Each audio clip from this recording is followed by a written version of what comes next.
इस झूठ और सच के जाल में मोदी जी आए, राष्ट्र को संबोधित किया और कहा कि महिलाएं अपना अपमान कभी नहीं भूलती। भ्रूण हत्या की है ऑपोजिशन ने।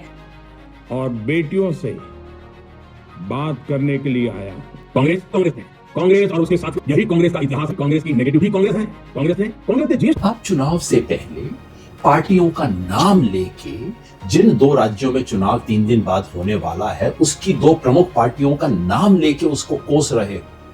मतलब आचार संहिता तो तार तार हो गई, बची क्या है आचार संहिता में इस वक्त? कोई राष्ट्रव्यापी एक कोई महिला वोट बैंक है, इसे मानने से मैं तो कम से कम इनकार करती हूँ। थोड़ा बहुत पॉलिटिक्स की समझ है, ज्यादा नहीं।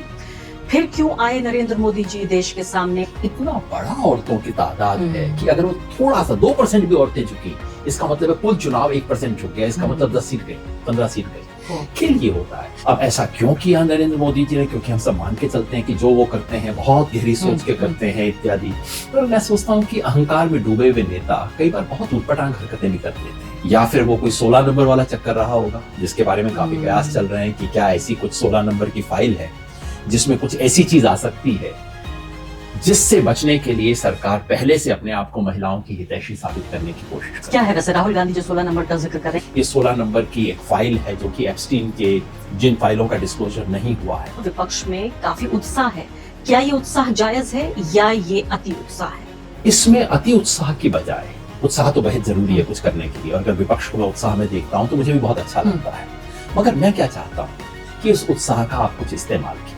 लेकिन मुझे योगेंद्र ये बात समझ में नहीं आ रही कि पिछले दिनों में हम देख रहे हैं कि ठीक है, पश्चिम बंगाल में ममता बनर्जी इस आवाज को उठा रही हैं। हमने देखा बिहार में भी उठाया गया तेजस्वी यादव और राहुल गांधी के जरिए। लेकिन अचानक राहुल गांधी इस मामले पे क्यों खामोश हो गए? और ये सवाल मेरे जहन में इसलिए आया, जितनी एफर्ट के साथ राहुल गांधी ने वोट चोरी पे प्रेजेंटेशन दिया, हमने उस पर कार्यक्रम किए, आपके साथ इंटरव्यू किए, राहुल गांधी आखिर कहाँ है?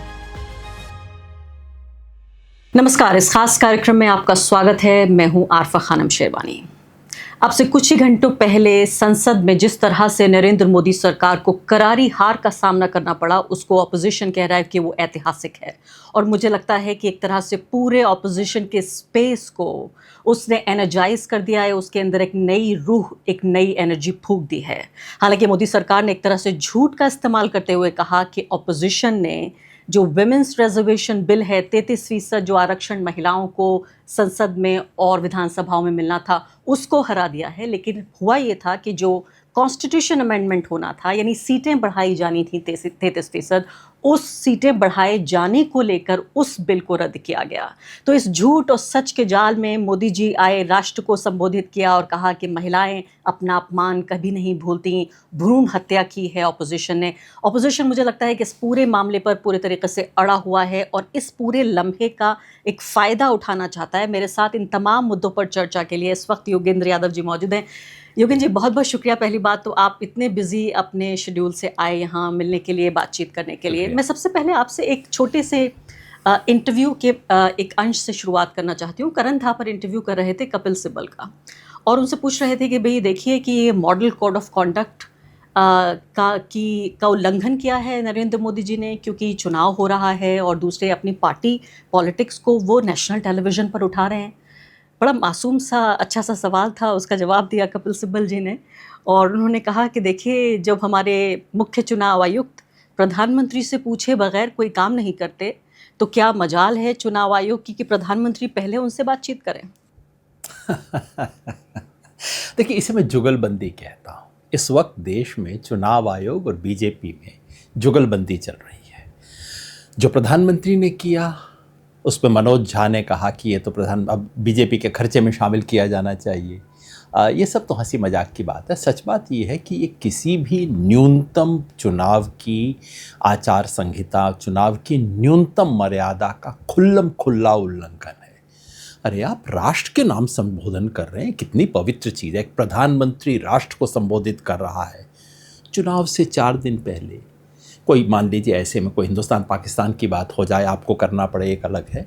आप चुनाव से पहले पार्टियों का नाम लेके जिन 2 राज्यों में चुनाव 3 दिन बाद होने वाला है, उसकी 2 प्रमुख पार्टियों का नाम लेके उसको कोस रहे हो। मतलब आचार संहिता तो तार तार हो गई, बची क्या है आचार संहिता में इस वक्त? खैर वो तो अब देखिए इस देश में हर रोज हम देखते हैं लेकिन कि जिस विमेंस कार्ड का मैं आपसे पहले भी इंटरव्यू में इस बात को उठा चुकी हूँ कि भारत में कोई विमेन वोट बैंक नहीं है। इस बात को लेकर मैं तो पूरी तरह कन्विंस्ड हूँ। राज्यों में हो सकता है कि ममता बनर्जी को कुछ महिलाएं वोट देती रही हैं, नीतीश कुमार को कहा जाता था एक वक्त में कि वो लेडी किलर हैं, कि उनको बड़ा पसंद करते हैं महिलाएं नीतीश कुमार को, क्योंकि उनसे संबंधित वो कार्यक्रम शुरू करते हैं या उनको फ़ायदा पहुंचाने की कोशिश करते हैं। लेकिन कोई राष्ट्रव्यापी एक कोई महिला वोट बैंक है, इसे मानने से मैं तो कम से कम इनकार करती हूँ। थोड़ा बहुत पॉलिटिक्स की समझ है, ज़्यादा नहीं। फिर क्यों आए नरेंद्र मोदी जी देश के सामने और उन्होंने मॉडल कोड ऑफ कंडक्ट का उल्लंघन किया, नेशनल टेलीविज़न का गलत इस्तेमाल किया, बाकायदा 2 पॉलिटिकल पार्टियों को लताड़ा, जिसमें कि डीएमके शामिल है और साथ साथ जो है टीएमसी शामिल है। जहाँ तक वोट बैंक की बात है, जाहिर है ऐसा तो नहीं होता कि कोई 80% महिलाएं किसी एक को वोट दे दें। वो दे दें तो देश में चुनाव बचेगा ही नहीं उसके बाद तो। लेकिन चूंकि इतनी बड़ी संख्या है 49-50%, तो वो अगर 1.5% भी झुकता है तब भी वो वोट बैंक है। ये कैलकुलेशन देखिए अब जब हम उत्तर प्रदेश के यादव की बात करते हैं तो वो कितने हैं उत्तर प्रदेश में? 11-12%। तो वो तो अगर पूरे 1/4 1/5 झुकेंगे तब जाके कोई असर होगा। इतना बड़ा औरतों की तादाद है कि अगर वो थोड़ा सा 2% भी औरतें झुकी, इसका मतलब है कुल चुनाव 1% झुक गया, इसका मतलब 10 सीट गई, 15 सीट गई। खेल ये होता है। लेकिन अभी भी मैं मानता हूँ कि तमिलनाडु में इसका आप क्या प्रयोग करेंगे? एंटी विमेन बताने से ज़्यादा तो वहाँ एंटी साउथ इंडिया का कार्ड चल गया। टीएमसी को बैठे बैठाए एक मुद्दा हाथ में लग गया, जिसका उन्होंने बिल्कुल अपने पुराने डीएमके के स्टाइल में वही ईंट से ईंट बजा देंगे वाले अंदाज के अंदर बोल दिया। और बंगाल में आप टीएमसी को महिला विरोधी कहेंगे, न सिर्फ इसलिए कि उसकी नेता महिला हैं खुद, वो महिलाओं को ज़्यादा टिकट देते हैं। बीजेपी से 3 गुना ज़्यादा, किसी भी अन्य पार्टी से 2.5-3 गुना ज़्यादा उनकी औरत एमपी हैं। ऐसी पार्टी को औरत विरोधी कहना और उसके इतने औरतों के बारे में कार्यक्रम हैं, तो मुझे नहीं लगता कि ये मामला चलेगा। अब ऐसा क्यों किया नरेंद्र मोदी जी ने? क्योंकि हम सब मान के चलते हैं कि जो वो करते हैं बहुत गहरी सोच के करते हैं इत्यादि। पर मैं सोचता हूँ कि अहंकार में डूबे हुए नेता कई बार बहुत उटपटांग हरकतें भी कर देते हैं। शुद्ध अहंकार जो है ले डूबता है।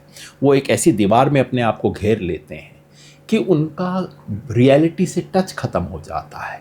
या तो ये था, या फिर वो कोई 16 नंबर वाला चक्कर रहा होगा, जिसके बारे में काफ़ी कयास चल रहे हैं कि क्या ऐसी कुछ 16 नंबर की फाइल है जिसमें कुछ ऐसी चीज़ आ सकती है जिससे बचने के लिए सरकार पहले से अपने आप को महिलाओं की हितैषी साबित करने की कोशिश कर। क्या है वैसे राहुल गांधी जो 16 नंबर का जिक्र कर रहे हैं? क्या मैं नहीं जानता इसके बारे में। संजय राउत ने एक लंबी सी टिप्पणी की है। उन्होंने कहा मैं बताता हूँ 16 नंबर का राज क्या है। उनके अनुसार ये 16 नंबर की एक फ़ाइल है जो कि एप्स्टीन के जिन फाइलों का डिस्क्लोजर नहीं हुआ है उनमें से है। बाकी और 16 तारीख के उन्होंने 2-3 कयास बताए हैं। ले देखिए ये कि कुछ ऐसी सूचना आ सकती है जिसका शायद अडानी से मतलब हो, जिसका कुछ महिलाओं से मतलब हो।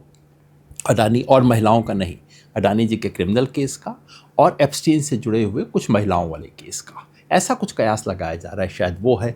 मगर जो भी हो, देखिए हमें कयास लगाने से कोई फ़ायदा नहीं है। असली बात ये है कि इसमें कोई शक नहीं है कि ऑपोजिशन ने ये पाया है कि अगर ऑपोजिशन एक हो जाए, यूनाइटेड हो जाए, तो अभी भी असर डाल सकता है। और उस समय जबकि बिल्कुल एक अपोजिशन हाशिए पर खड़ा था, कुछ नहीं कर सकते, इनका जो मर्जी है किए जाएंगे, ऐसे में एक उम्मीद का संचार होना अपने आप में राजनीति की बड़ी चीज़। मेरा सवाल इसी से जुड़ा हुआ था। मैं जानती हूँ कि आप बहुत ज़्यादा जोड़ गुणा घटा करते हैं। मैं आपसे ज़्यादा अति उत्साही हूँ मामलों को लेकर। ऐसे ही बहुत उत्साह भी मैं हो जाती हूँ और ऐसे ही हतोत्साहित भी हो जाती हूँ। ये एक मिजाज का हिस्सा है। फिलहाल उत्साह एक ऐसे व्यक्ति के तौर पर मुझे फील हो रहा है जो भारत के लोकतांत्रिक भविष्य में जिसका यकीन है और जो ये समझता है कि ऑपोजिशन का स्पेस इतना ही अहम है जितना सत्ता पक्ष का स्पेस है। और ऑपोजिशन जितना कमज़ोर हो रहा है, देखिए पत्रकारों के लिए भी योगेंद्र यादव जी, हम सब एनर्जी कहाँ से लेते हैं? जब कोई एक विपक्ष का नेता खड़ा होता है, चैलेंज करता है सत्ता पक्ष को, तो हमें एनर्जी मिलती है। जब कोई एक प्रोफेसर खड़ा होता है और कहता है कि मैं सत्ता पक्ष के आगे घुटने नहीं टेकूंगा, तो हमें एनर्जी मिलती है। आपके जैसे एक्टिविस्ट जब मुद्दों को उठाते हैं तो हमें एनर्जी मिलती है। तो पत्रकारिता को और मीडिया को भी एनर्जी हम इसी इकोसिस्टम से मिलती है। तो इसलिए भी मैं ये कह रही हूँ कि उत्साहित होना और हतोत्साहित होना दोनों इसी का हिस्सा है। 2024 के चुनाव को अब 2 साल हो रहे हैं। इत्तेफाक से देखिए जिस महीने में हम दाखिल होने वाले हैं, इत्तेफाक से आप ये देखिए 2024 के चुनाव से 1 साल तक कम से कम ऐसा लगा कि सत्तारूढ़ दल जो है बहुत कमज़ोर पिच पे खेल रहा था और सत्ता पक्ष और विपक्ष काफ़ी मजबूत था। लेकिन पिछले 1 साल में चाहे वो चुनाव हो, चाहे वो यानी कि पुलिस का इस्तेमाल करके या स्टेट की मशीनरी का इस्तेमाल करके, चुनाव आयोग का इस्तेमाल करके पूरे तरीके से उसकी एनर्जी को सक करने की कोशिश। तो मैं अगर 2 सालों को इस तरह से बाँटूँ, मुझे दुरुस्त कीजिएगा अगर आप सहमत ना हो, तो इस तरह से हुआ है। अब जो ये तीसरा साल दाखिल हो रहा है, ये एक ऐसे नोट पर हो रहा है जहाँ विपक्ष में काफ़ी उत्साह है। क्या ये उत्साह जायज़ है या ये अति उत्साह है? पहली बात तो कि 2024 से जो ऊर्जा मिली थी पूरे देश को, जैसे एकदम रोशनदान खिड़की कुछ खुल गई थी, ज़्यादा ऑक्सीजन आनी शुरू हो गई थी। दुर्भाग्यवश 6 महीने के अंदर ही विपक्ष ने अपनी कमजोरी से और चुनाव आयोग की तिकड़मों से वो 6 महीने के अंदर ही उसका गुब्बारा फूट गया था। महाराष्ट्र और हरियाणा के चुनाव परिणाम से मामला डाउन जाना शुरू हो गया था। फिर बिहार का हुआ, SIR वगैरह हुआ, कोई प्रतिरोध नहीं हो सका। उस सब के मुकाबले में आप ठीक कह रही हैं, इस वक्त एक पॉजिटिव नोट है। और अगर बीजेपी इन 4 राज्यों में कोई नया राज्य जीतने में सफल नहीं होती, असम तो उनका है, तो अगर बीजेपी खाली असम जीतती है और बाकी 3 राज्य, खास तौर पे बंगाल में अगर बीजेपी सफल नहीं होती, जहां वो पूरी कोशिश कर रहे हैं, साम दाम दंड भेद कुछ नहीं छोड़ा है उन्होंने, हर तरह की शर्मो हया को अलग रख के बीजेपी एकदम चढ़ाई कर रही है। बंगाल में चुनाव नहीं है, चढ़ाई है बंगाल पे। और अगर वहाँ असफल रहती है, केरला और तमिलनाडु में तो कोई बहुत बड़ी उम्मीद है नहीं बीजेपी के लिए, तो मैं समझता हूँ एक बार फिर 6 महीने की खिड़की मिलती है देश को, 6 महीने की, 8 महीने की, उत्तर प्रदेश चुनाव तक। इसमें अति उत्साह की बजाय, उत्साह तो बेहद ज़रूरी है कुछ करने के लिए, और अगर विपक्ष को मैं उत्साह में देखता हूँ तो मुझे भी बहुत अच्छा लगता है। मगर मैं क्या चाहता हूँ कि इस उत्साह का आप कुछ इस्तेमाल कीजिए। आपने बिल्कुल ठीक कहा, ये जो लोकसभा में बिल लाया गया था, ये क्या था? इस देश के चुनावी नक्शे को तोड़ मरोड़ने के लिए एक कानून लाया जा रहा था, जिसको गुलाबी साड़ी में लपेट के आपको विमेंस बिल की तरह पेश किया जा रहा था। उसका औरतों से कोई संबंध नहीं था। औरतों को अगर इन्होंने देना होता, महिला आरक्षण अगर वाकई लागू करना होता, क्योंकि आरक्षण का प्रस्ताव तो पारित हो चुका है, अब लागू करना बाकी है, लागू करना होता तो एक पंक्ति का संविधान संशोधन करने की ज़रूरत थी, जिसके लिए विपक्ष तैयार था। आप उसे लागू करते और उत्तर प्रदेश चुनाव में लागू हो जाता। लेकिन ऐसा देश को प्रेजेंट नहीं किया जा रहा है पूरे देश के सामने ये कि महिलाओं को आरक्षण देने के लिए मोदी जी तत्पर थे और विपक्ष ने रास्ता रोक दिया। ये झूठ है, आप और मैं जानते हैं बिल्कुल झूठ है। बल्कि तो इतने बड़े पैमाने पर इस बात को इतनी बार कहा गया है कि आप और मैं तो दीवाने लगेंगे लोगों को जब हम कहेंगे कि भाई ये महिला आरक्षण बिल नहीं था। यही आज के प्रचार तंत्र का असली खेल है कि एक झूठ को इतनी बार बोलो, इतने बड़ा भौंपू लेके बोलो कि सच अपने आप किसी कोने में जाके दुबक जाए। इसलिए अब विपक्ष का क्या धर्म है? विपक्ष का फर्ज ये बनता है कि वो जनता के बीच में जाए। सिर्फ प्रेस कॉन्फ्रेंस मत कीजिए, प्रेस कॉन्फ्रेंस अच्छी हैं, शुरुआती तौर पे करनी ही चाहिए, लेकिन जनता के बीच में जाइए। मैं तो चाहता हूँ विपक्ष इस पे एक आंदोलन खड़ा करे कि सरकार महिला आरक्षण के बिल को लागू क्यों नहीं करती। हम इसके लिए एक संशोधन लाने के लिए तैयार हैं, और वो इबारत लेके जनता के बीच में जाइए। इबारत आप भी जानती हैं, मैं भी जानता हूँ कि संविधान के आर्टिकल 334A1 जिसके तहत महिला आरक्षण दिया गया है, उसमें 2 शब्दों का जिक्र है, सेंसस और डिलिमिटेशन, और संशोधन होना चाहिए कि इन 2 शब्दों को संविधान से हटाया जाता है। बस ये संशोधन पारित कर दीजिए, कल से महिला आरक्षण लागू हो जाएगा। तो विपक्ष को तो सड़क पे जाना चाहिए, जनता के बीच जाना चाहिए, पूछना चाहिए कि सरकार ये करने को तैयार क्यों नहीं है, तब जाके इस आप प्रोपेगेंडा बजाय इसके कि सिर्फ ये कहते रहे कि भाई नरेंद्र मोदी झूठे। हाँ, उनके झूठ को हद तक लेके जाइए। जी जी हाँ। जी, वो छोटी लाइन को मिटा नहीं सकते आप, उसके बरक्स आपको एक लंबी लकीर खींचनी होगी, और वो काम विपक्ष को करना है। जी हाँ, तो आप तो ये बड़ी साजिश वाली बातें कर रहे हैं कि आप चाहते हैं बेचारे पुरुष जो हैं वो बिल्कुल बेदखल हो जाएं राजनीति से। 180 या कितनी सीटें देनी पड़ेंगी पुरुषों को अगर 33% अभी देना पड़ा? आप क्या चाहते हैं बिल्कुल पुरुषवाद हमारे देश से समाप्त हो जाए? अच्छा मजाक कर लेती है। मज़े की बात देखिए ये है कि कैसा देश हो गया है हमारा कि अगर आप इस देश के 80% दलित, पिछड़े, OBC इत्यादि को अगर आप कह दें कि 80% को आप कोई 30-40% कुर्सी तो दे दें, तो ऐसा लगता है कि जैसे भूचाल आ रहा है, भूकंप आ रहा है। और इसी तरह से मर्दों वाला मामला है कि औरत को 1/3 आधी आबादी को अगर 1/3 जगह दे दी तो ऐसा लगता है कि मतलब पता नहीं क्या हो जाएगा। ये दुनिया का नियम है। अगर किसी के ऊपर कोई ज़मीन पे पड़ा है, उसके ऊपर पाँव रख के मैं खड़ा हूँ, तो दुनिया कितनी स्थिर लगती है, संतुलित लगती है। और फिर जब नीचे से वो जब हिलता है, कसमसाता है, कहता है मेरी छाती से पाँव हटाओ, तो लगता है कि थोड़ा अस्थिरता आने लगी है। डिस्टर्बेंस क्यों हो रहा है इतना? ये क्या डिस्टर्बेंस क्यों हो रहा है? डिस्टर्बेंस है, disturbance है। इंस्टेबिलिटी है। जब दुनिया में इंसाफ की बात होती है तो डिस्टर्बेंस तो होता ही है। जब अश्वेत लोग आए, जब साउथ अफ्रीका में अपार्थाइड को चुनौती दी गई, तो डिस्टर्बेंस नहीं हुआ? होता है। न्याय की मांग है कि जो अन्यायपूर्ण और स्थिर समाज है वो थोड़ा सा अस्थिर बने रहे। और दूसरे कहा ये भी जाता है, एक कहावत है कि जो शांति है वो तो सिर्फ कब्रिस्तान में अच्छी लगती है। जी जी जी, जहाँ इस किस्म सिर्फ की मुर्दे शांति। हों, जी, इस किस्म की शांति का क्या मतलब? बिल्कुल जी हाँ। अब थोड़े से बड़े मुद्दों पे आती हूँ मैं। इससे पहले आपसे पश्चिम बंगाल चुनाव के बारे में बात करती हूँ। और ये पूरी जो कवायद जिसको हम कह रहे हैं कि जो एनर्जी विपक्ष के अंदर थी, 6 महीने 8 महीने कह रहे हैं, मैं कहती हूँ लगभग साल भर के आसपास, चलिए मान लेते हैं कि इतना ही रहा। उस दौरान ये तमाम जो डेमोक्रेटिक इंस्टीट्यूशन को इस्तेमाल करके, और ख़ासकर अब ये जो कहा जा रहा है कि पूरे तरीके से मैं चुनूंगा कि किसको वोट करने की इजाज़त होगी, योगेन जी, तो ये पूरा SIR का जो मुद्दा है, इससे आप पश्चिम बंगाल चुनाव पर कितना असर देखते हैं? मैं असम पे भी आऊँगी, लेकिन बात कर लेने दीजिए पश्चिम बंगाल की, क्योंकि आपने कहा यही एक अकेला नया स्टेट हो सकता है जो बीजेपी पूरी तरीके से पाने के लिए एकदम उतावली है। देखिए, इस वक्त ये जो SIR का मुद्दा है या डिलिमिटेशन का मुद्दा है, इनको हम अलग अलग टुकड़े में न देखें। अच्छा। कुल मिलाकर इस देश के एक डेमोक्रेटिक जो स्ट्रक्चर है, लोकतांत्रिक एक चुनावी लोकतंत्र का जो ढांचा है, उसका देश, काल और पात्र तीनों बदलने की कोशिश हो रही है।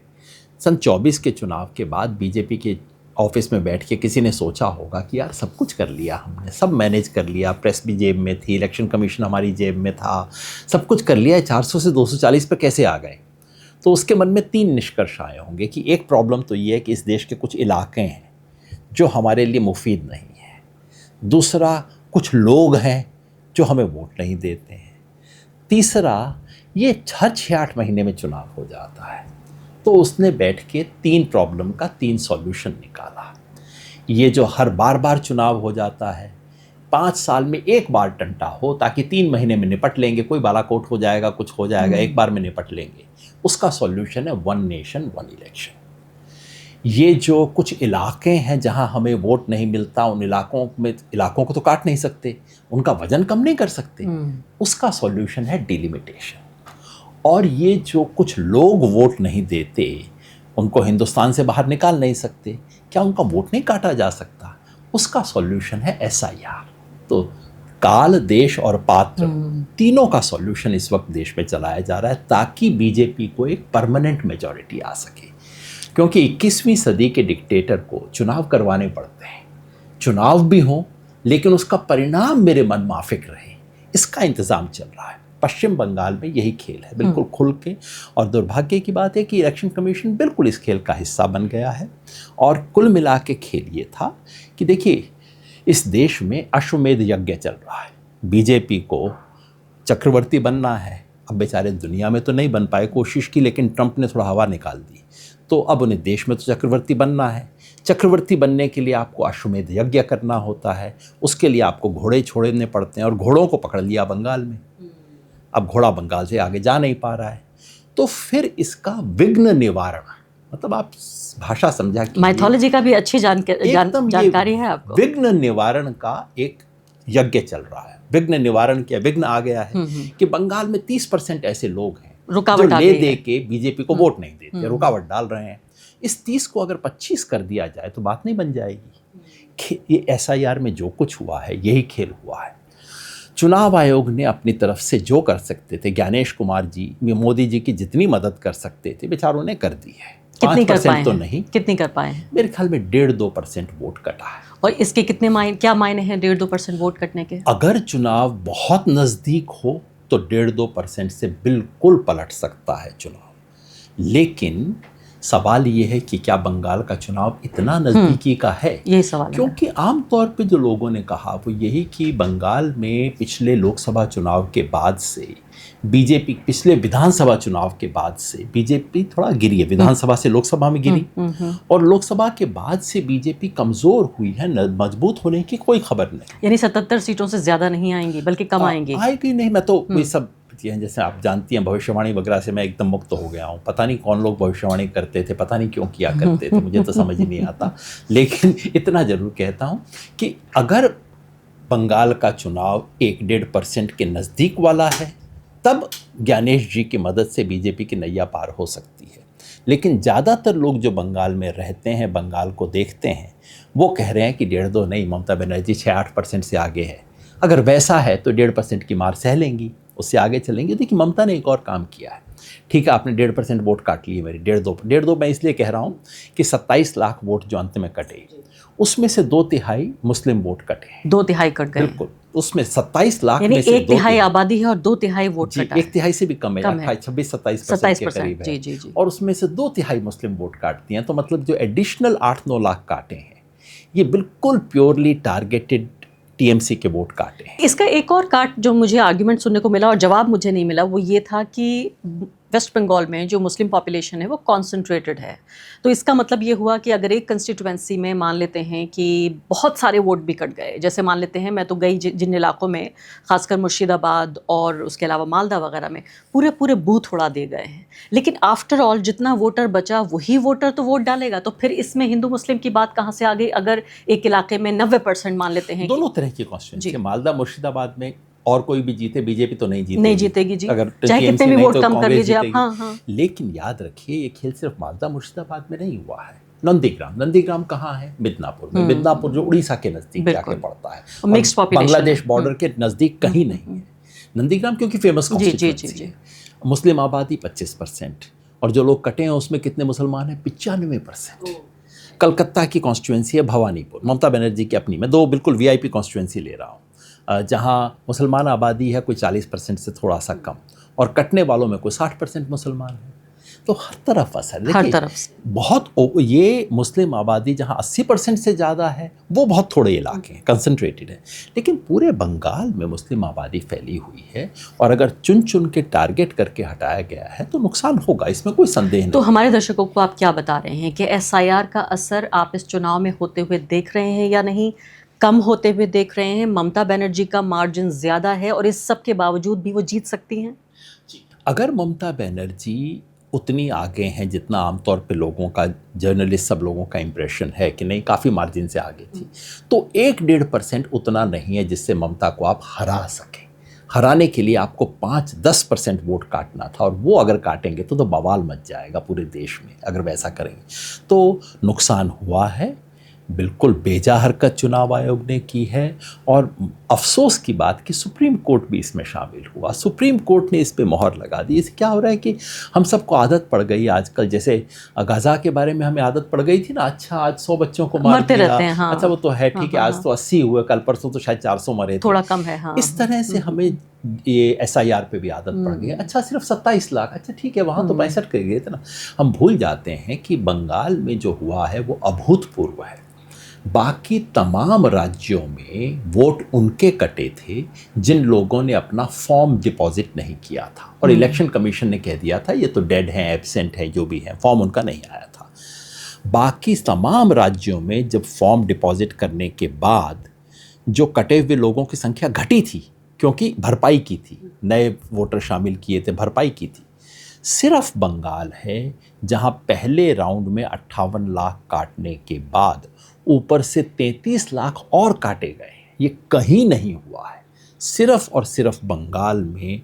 ये जो आखिर के 27 लाख कटे हैं, 57 + 6 + 27 58 से, वो केवल बंगाल में हुए हैं और ये बहुत बिल्कुल एक तरफा है। और अफसोस की बात ये है कि सुप्रीम कोर्ट ने उसके ऊपर मोहर लगा दी और उसके बाद लीपापोती कर रहे हैं नहीं, कि ये कहा कि इस बार नहीं तो अगली बार वोट डाल लीजिए। हाँ, और अन्य अब जब उसकी आलोचना हुई जी। तो जज साहबान ने कहा नहीं ठीक है, अपीलेट अथॉरिटी जो है वो कुछ भी फैसला कर देगी, उसको आप आखिरी मिनट तक भी स्वीकार कर लेना। आज की खबर है, आज सुबह की खबर है कि अपीलेट अथॉरिटी ने काम करना शुरू नहीं किया। वो कह रहे दरवाजे बंद हैं उनके, वहाँ कोई जा नहीं सकता।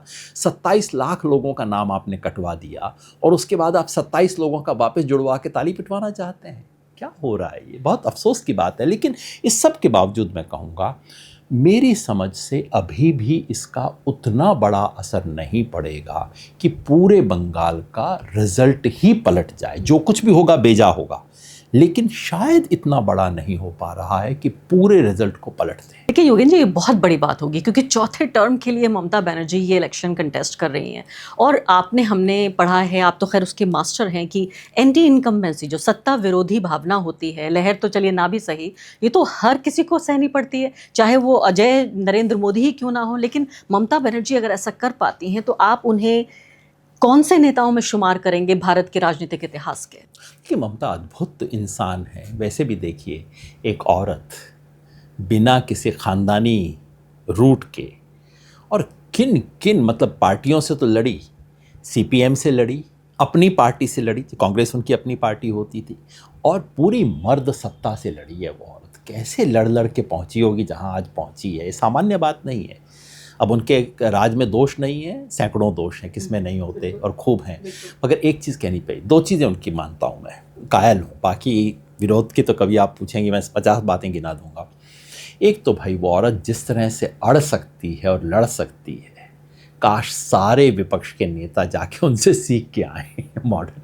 हर चीज़ पे वो जैसे खड़ी होकर लड़ सकती है वो औरत, हर मौके पे, हर मुद्दे पे। बाढ़ है तो अपनी साड़ी को ऊंचा करके वो बाढ़ के अंदर पहुंच जाती हैं, कुछ भी हो, हर जगह पे, हर मौके पे वो खड़ी रहती है। ये होती है राजनीति, 24 घंटा सड़क पे खड़े रह के लड़ना। असम के बारे में आप ये देखिए, SIR में ममता बनर्जी ने एक अद्भुत काम किया। ममता बनर्जी ने SIR को अपने पक्ष में कर लिया। चुनाव आयोग वोट काट रहा था, लेकिन ममता बनर्जी ने सिर्फ और सिर्फ वोट काटने को चुनाव का मुद्दा बना दिया। अब उनके राज के बारे में एंटी इनकम्बेंसी की जो 50 शिकायतें हो सकती थी, वो मुद्दा नहीं है।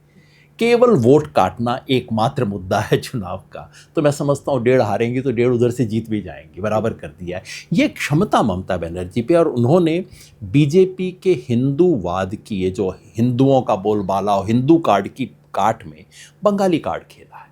बंगाल, उनका नारा क्या है? बंगाल जीतेगा। ममता नहीं जीतेगी, बंगाल जीतेगा। मतलब ये जो बाहरी लोग आके उटपटांग बातें करें या हारेंगे, ये एक राजनीतिक कौशल की तो आपको दाद देनी पड़ेगी।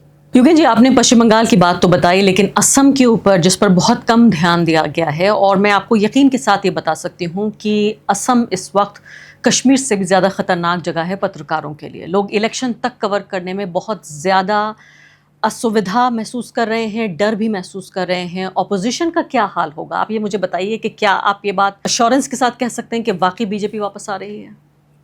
ना, मेरे तो जैसे मैंने कहा, चुनावी भविष्यवाणी में मेरी कतई दिलचस्पी नहीं है। असम भी होके आए, लेकिन असम का सफर करके आए। 10 दिन लगाए हाँ। बाकायदा। ही तो घूमना तो मेरा काम है ना, देखना तो काम है। असम के बारे में, जैसे बंगाल में SIR सबने सुन लिया, जो असम में हुआ वो पूरे देश ने नहीं सुना। और सबसे खतरनाक चीज़ वो है, मीडिया वाला पक्ष तो है ही है। एक चीज़ होती है जिसको अमेरिका में बोला जाता है जेरीमेंडरिंग। हिंदुस्तान में हमने सुना ही नहीं था इसका नाम। मेरे जैसे पॉलिटिकल साइंटिस्ट लोगों ने पढ़ा था किताबों में, लेकिन हमें पता था ये अमेरिकी बीमारी है, अमेरिका में रहती है। बीमारी ये है, अमेरिका में जो MP MLA वहाँ के होते हैं, वो खुद कॉन्स्टिट्यूएंसी अगली बार की बनाते हैं। ये उनका अधिकार है, तो वो कैसी बनाएगा वो देखेगा। अच्छा, यहाँ मेरे को वोट नहीं मिला था, ज़रा कॉन्स्टिट्यूएंसी यूँ बना दो, यहाँ अच्छे वोट आ सकते हैं, ज़रा इसको जोड़ दो। ऐसी कॉन्स्टिट्यूएंसी वहाँ बनाई जाती है, जो बिल्कुल खामखा एकदम साफ साफ बेईमानी है। इसको अमेरिका में जेरीमेंडरिंग बोला जाता है, यानी कि एक कॉन्स्टिट्यूएंसी की सीमाओं को, बाउंड्री को ऐसे बनाना जिससे किसी एक पार्टी की जीत सुनिश्चित हो जाए और दूसरी पार्टी की हार सुनिश्चित हो जाए। इसके ऐसे किया जाता है। भारत में बीमारी कभी नहीं थी, क्योंकि हमारे यहाँ MP MLA खुद नहीं बनाते, जज बनाते हैं, इलेक्शन कमीशन बनाते हैं, और थोड़ी सी आँख की शर्म हुआ करती थी। जो असम में हुआ है और जो बंगाल में हुआ है, अगर आप अपने दर्शकों को वो नक्शा दिखा सकें, दो कॉन्स्टिट्यूएंसी का ही नक्शा अगर आप दिखा सकें, लोग मुंह में दांतों तले उंगली दबा लेंगे कि ये नक्शा हो सकता है चुनाव का। आमतौर पे कॉन्स्टिट्यूएंसी का नक्शा कुछ ऐसा होता है, ऐसा होता है, यूं होता है। यहाँ पे असम में कॉन्स्टिट्यूएंसी का नक्शा यूं यूं यूं, सांप जैसा, फिर यूं, फिर उसके बाद कहीं एक द्वीप दूसरी कॉन्स्टिट्यूएंसी से, ये जोड़ के नक्शा बनाया गया। खेल क्या था? ये कॉन्स्टिट्यूएंसी है जिसमें 60% मुसलमान हैं, ये है जिसमें 40% मुसलमान है, बीजेपी दोनों हारती है। तो ऐसा करो, इस कॉन्स्टिट्यूएंसी में जहाँ जहाँ मुसलमान हैं सबको ऊपर वाली से जोड़ दो, तो ऊपर वाले में 95% मुसलमान हो जाएंगे। बीजेपी पहले 20,000 से हारती थी, अब 80,000 से हार जाएगी, क्या फ़र्क पड़ता है। लेकिन नीचे वाली कॉन्स्टिट्यूएंसी में जो 40% थे उसको 15% कर दो। लेकिन ये जायज़ कैसे है? इसके होने कैसे दिया जा रहा है इसको? कतई नाजायज़ है, हर हालत से नाजायज़ है। संविधान, कानून, हर चीज़ का उल्लंघन है। और ये किसने किया है? चुनाव आयोग ने किया है। देख के बिल्कुल स्पष्ट है। जैसे मैंने कहा, अगर आप अपने दर्शकों को इसका नक्शा कभी दिखाएं, कभी खाली असम के ऊपर आप चर्चा करें कैसे असम का नक्शा बनाया गया, और एग्जैक्टली यही खेल जम्मू कश्मीर में किया गया है। चुनाव आयोग ने किया और हेमंत बिस्वा शर्मा ने ये डिलिमिटेशन शुरू होने से पहले, याद रखिए कि असम में ये नक्शा 2023 में बनाया गया था, बाकी सारे देश में 2007 में बना था, असम और जम्मू कश्मीर में बाद में बना था। नक्शा बनने से पहले हेमंत बिस्वा शर्मा ने कहा कि नक्शा ऐसा बनना चाहिए कि मियाँ लोगों की सीटें घट जाएं, और होने के बाद उन्होंने धन्यवाद दिया, बधाई दी चुनाव आयोग को कि आपने मियाँ लोगों को सेट कर दिया, टाइट कर दिया है। बिल्कुल इतना ओपन ब्रेजन खेल हुआ है आसाम में। और दरअसल लोकसभा में डिलिमिटेशन का विरोध करने के लिए विपक्ष के पास एक तो स्पष्ट बात थी कि भाई आप राज्यों के शेयर घटा बढ़ा रहे हैं, लेकिन एक बात जो कही, सिर्फ एक बार गौरव गोगोई ने कही, लेकिन बाकी सबके मन में थी कि अगर इन्हें 29 से पहले हमने परिसीमन करने की इजाज़त दे दी तो ये तो असम वाला खेल पूरे देश में करेंगे और चुनाव शुरू होने से पहले 15-20 सीट इनके पास हो जाए। आप समझ रहे खेल? बिल्कुल समझ रही हूँ। खेल ये है कि जो सीटें मैंने हारनी है, हाँ, वो मैं खूब वोटों से बिल्कुल, ताकि जीतने वाली सीटों की सीटों संख्या को बढ़ा बचा दूं। सकूं। बिल्कुल। अमेरिका में होता है क्रैकिंग, पैकिंग, स्टैकिंग, 3 टेक्निक्स हैं। तीनों स्टैंडर्ड टेक्निक का इस्तेमाल किया और ऐसा किया है कि अमेरिका के लोग दांतों तले उंगली दबा लेंगे कि ये तो हम, इतनी बेशर्मी से तो हम नहीं कर सकते। लेकिन मुझे योगेंद्र ये बात समझ में नहीं आ रही कि पिछले दिनों में हमने देखा, हम देख रहे हैं कि ठीक है पश्चिम बंगाल में ममता बनर्जी इस आवाज़ को उठा रही हैं, हमने देखा बिहार में भी उठाया गया तेजस्वी यादव और राहुल गांधी के जरिए, लेकिन अचानक राहुल गांधी इस मामले पे क्यों खामोश हो गए? और ये सवाल मेरे जहन में इसलिए आया क्योंकि चुनाव आयोग एक राष्ट्रीय संस्था है, एक राष्ट्रीय पॉलिटिकल पार्टी का नेता इस मुद्दे को उठा रहा था।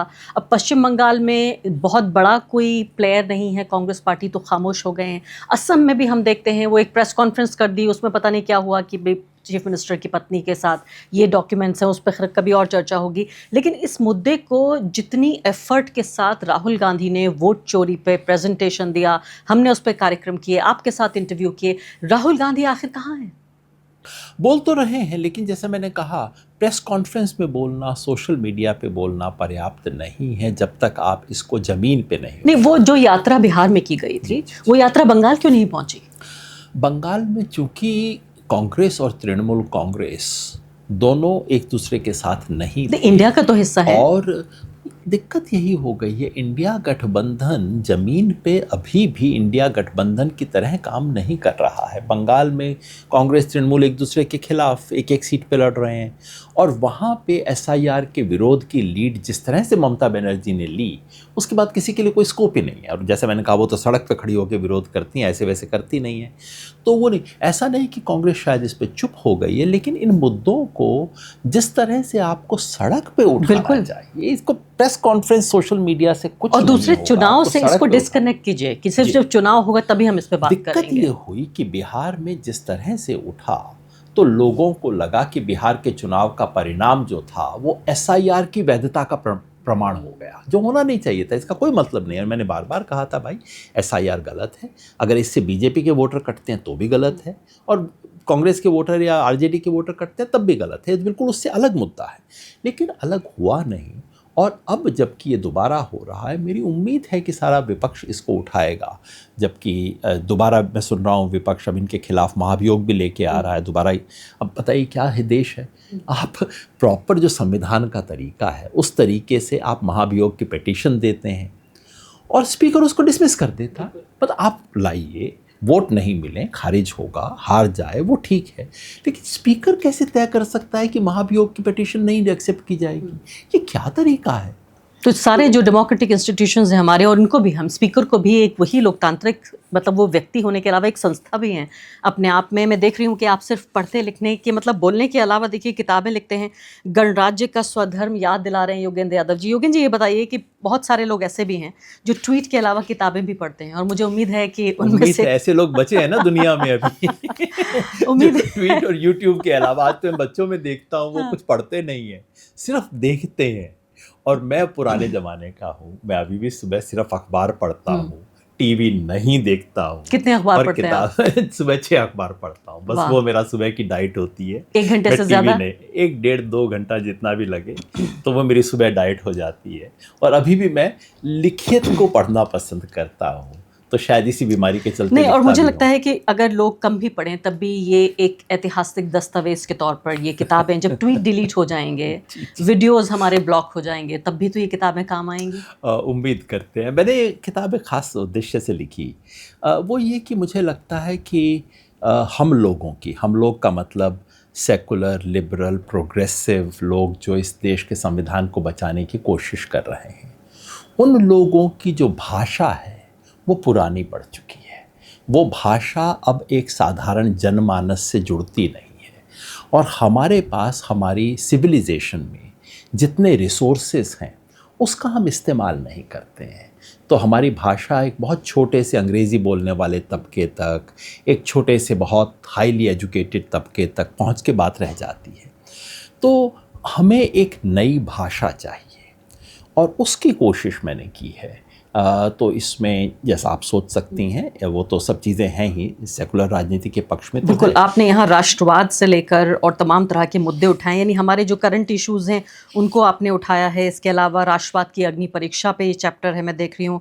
सेक्युलरवाद की गलतियों पर भी ये यहाँ चैप्टर आपने लिखा है। काफ़ी लंबा लिखा है इन चीज़ों पे मैंने, क्योंकि वो लोग अपेक्षा नहीं करते, क्योंकि वो एक छवि बन जाती है ना, JNU से है, दाढ़ी रखी है, सेकुलर ही होगा, सेकुलर की कोई गलतियाँ बताएगा नहीं।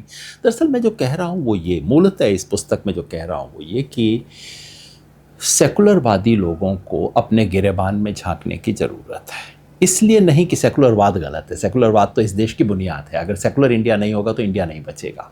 लेकिन इसलिए कि हमने क्या सेकुलरवाद का जो सिद्धांत है, उसका जो असूल है, क्या हमने उसके साथ न्याय किया है? क्या हम उसे उस भाषा में जनता के पास ले जा सके जिसकी ज़रूरत थी? जनता की भाषा, जनता का मुहावरा, जनता का संस्कार। इस देश के 98% लोग आस्था वाले लोग हैं किसी ना किसी चीज़ में। एक आस्थावान व्यक्ति को हम कैसे सेकुलरवाद तक लेके जाएं? ये तो बेहद ज़रूरी है ना। अगर आस्थावान के बाहर रहेगा, अगर हम खड़े होकर ईश्वर के विरुद्ध ही कैंपेन चलाया करेंगे जैसे हमारे कुछ दोस्त करते हैं, फिर तो इस देश के 1.5-2% लोग ही सेकुलर होंगे। मैंने जवाहर सरकार जी से ये सवाल पूछा था कलकत्ता में, मैं इंटरव्यू उनका किया। मैंने कहा, ये बताइए, आप कह रहे हैं कि धर्म की राजनीति कर रही हैं ममता बनर्जी, जैसे बीजेपी करती है, एक ऐसे देश में जहाँ बेशतर लोग धर्म ही उनके लिए एक गाइडिंग, सबसे बड़ा गाइडिंग फोर्स है।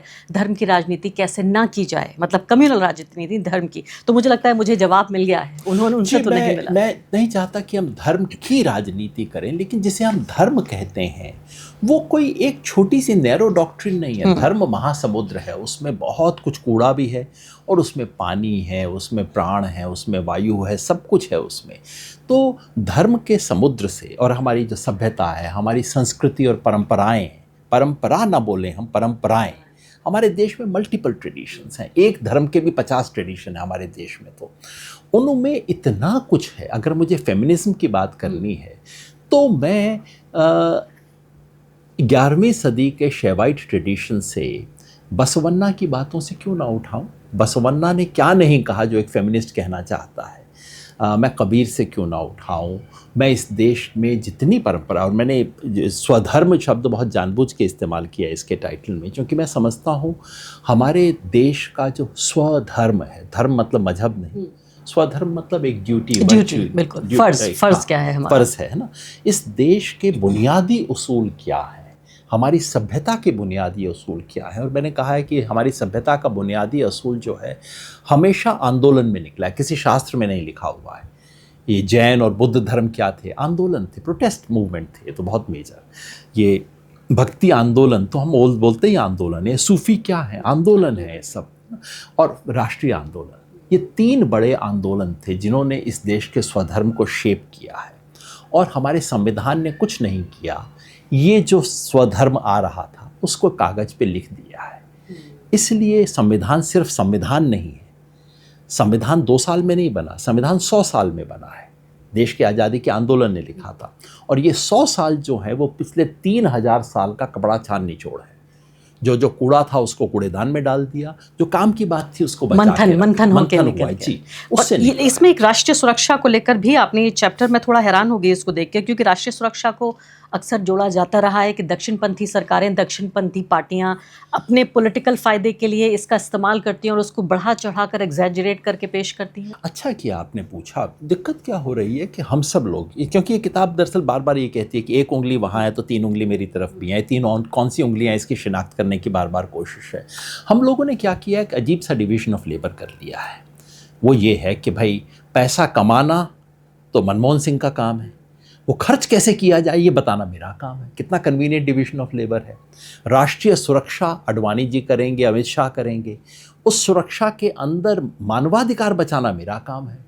ये ना करें, दोनों जिम्मेवारी हमें लेनी होगी। आज इस देश को राष्ट्रीय सुरक्षा की चुनौती, सबसे बड़ी चुनौती कहाँ से है? पाकिस्तान से नहीं है। पाकिस्तान की तो मतलब ये तो ट्रंप ने खामखा बढ़ा रखा है। पाकिस्तान की वो स्थिति ही नहीं है कि वो हिंदुस्तान से मुकाबला चुनौती पेश कर सके। असली चुनौती चीन से है इस वक्त। चीन का जो इकोनॉमी है, जो उसकी मिलिट्री माइट है, और सच ये है कि ईरान और अमेरिका के युद्ध का सबसे बड़ा बेनिफिशियरी चीन है इस वक्त। उसका लॉन्ग टर्म मुकाबला आप कैसे करेंगे, इसके बारे में सोचना लिबरल लोगों का काम है। अगर हम नहीं सोचेंगे तो कोई आके फिर हमारे को एक उन्मादी भाषा में इस सवाल पे सोचेगा। ये बहुत बड़ी कमी हम लोगों की रही है कि इन सवालों पे हमने नहीं सोचा। बड़ी बात कह रहे हैं आपके, सिर्फ मानवाधिकार ही नहीं बल्कि राष्ट्रीय सुरक्षा के बारे में सोचना भी इन्हीं लिबरल, नहीं हम इसके खिलाफ नहीं है, हमारी अलग परिभाषा, एक अलग सोच है उसको लेकर। सिर्फ मनरेगा ना सोचें, टैक्स कैसे आएगा ये भी सोचना जाए। बिल्कुल आखिरी सवाल इस कड़ी में कि आप क्या उम्मीद कर रहे हैं और आपका सुझाव क्या है, किस तरह के लोगों को ये किताब पढ़नी चाहिए? वो सब जो कि इस देश में आस्था रखते हैं। देखिए, मैं आस्थावान व्यक्ति नहीं हूँ, मैं किसी मंदिर मस्जिद गुरुद्वारे नहीं जाता हूँ और उस अर्थ में पूजा प्रार्थना नहीं करता हूँ, लेकिन मुझे ना इस मिट्टी में आस्था है, इस देश में आस्था है कि ये देश सिर्फ 11 साल, 20 साल, 30 साल से नहीं बदलेगा। इस मिट्टी में बहुत कुछ है और अंततः ये मिट्टी अपने आप को फिर एसर्ट करेगी। और इस मिट्टी को हासिल करने की जिसमें इच्छा है वो शायद इसे देखेंगे तो उन्हें शायद कुछ वो औजार मिल जाए, शायद कुछ वो बीज मिल जाए जिसका इस्तेमाल करके वो कुछ कर सकें। ये उन लोगों के लिए तो नहीं है जो सब निराश हो रहे हैं कि भारत का जो लोकतांत्रिक भविष्य है वो होगा, जिंदा रहेगा, ताज़ा रहेगा या नहीं। ये तमाम जो दबे कुचले लोग जिनका आप जिक्र कर रहे हैं, जिनकी छाती पर बैठे हुए हैं लोग, क्या वो लोग, उनका क्या भविष्य होगा, उन सब के लिए कुछ है इस किताब में? मैं उम्मीद करता हूँ कि है। उनके लिए शायद एक नई भाषा है, उनके लिए नए औजार हैं, उनके लिए नई अवधारणाएं हैं। ऐसी किताब सीधे सीधे आप किसी मजदूर को तो नहीं पढ़ा सकते, लेकिन जो लोग इस देश के अंतिम व्यक्ति से बात करना चाहते हैं उसको एक नई भाषा, कुछ नए औजार, कुछ नए सोचने के सिद्धांत दे सकेगी, इस उम्मीद में लिखी गई है। बहुत बहुत शुक्रिया योगेंद्र जी आपकी बातचीत करने के लिए।